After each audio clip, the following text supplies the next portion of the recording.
ঈদগাঁওয়ে জামায়াতের ইফতার মাহফিল, রমজানের শিক্ষায় জীবন গঠনের আহ্বান।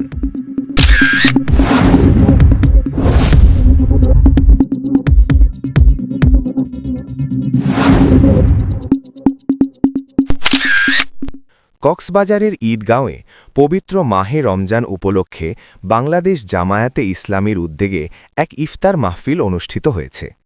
আয়োজকরা বলেন, রমজান সংযম, ধৈর্য ও আত্মশুদ্ধির মাস। এই মাসের শিক্ষা ব্যক্তি ও সমাজ জীবনে বাস্তবায়ন করতে হবে। শনিবার ১ এপ্রিল বিকেলে স্থানীয় একটি কমিউনিটি সেন্টারে ঈদগাঁও ইউনিয়ন শাখার উদ্যোগে এ আয়োজন করা হয়।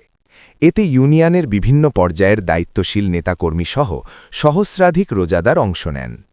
ইউনিয়ন আমির অধ্যাপক মোহাম্মদ হাকিম আলীর সভাপতিত্বে এবং লায়েক ইবনে ফাজেলের সঞ্চালনায় অনুষ্ঠানে প্রধান অতিথি হিসেবে বক্তব্য দেন কক্সবাজার জেলা জামায়াতের সহ সেক্রেটারি মাওলানা দেলোয়ার হোসেন। বিশেষ অতিথি হিসেবে উপস্থিত ছিলেন ঈদগাঁও উপজেলা আমির মাওলানা সলিমুল্লাহ জিহাদি, নায়েবে আমির মাওলানা সৈয়দ নূর হেলালি, সেক্রেটারি মাওলানা নুরুল আজিম, সহ সেক্রেটারি তৈয়েবুদ্দিন এবং সাংগঠনিক সম্পাদক মাস্টার সৈয়দুল আলম। বক্তারা বলেন, পবিত্র কুরআনের আলোকে ব্যক্তি, পরিবার ও সমাজকে গড়ে তোলাই রমজানের মূল শিক্ষা।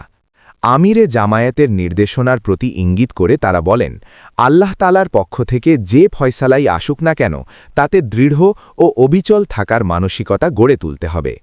অনুষ্ঠানে আরও উপস্থিত ছিলেন ইউনিয়ন সেক্রেটারি মাওলানা সুলতান আহমদ, অর্থ সম্পাদক মাওলানা ইউনুস বিন নজির, সমাজ কল্যাণ সম্পাদক মাস্টার আব্দুর রশিদ সহ স্থানীয় পর্যায়ের বিভিন্ন দায়িত্বশীল ও কর্মী সমর্থকরা। দোয়া ও ইফতারের মধ্য দিয়ে অনুষ্ঠানের সমাপ্তি হয়।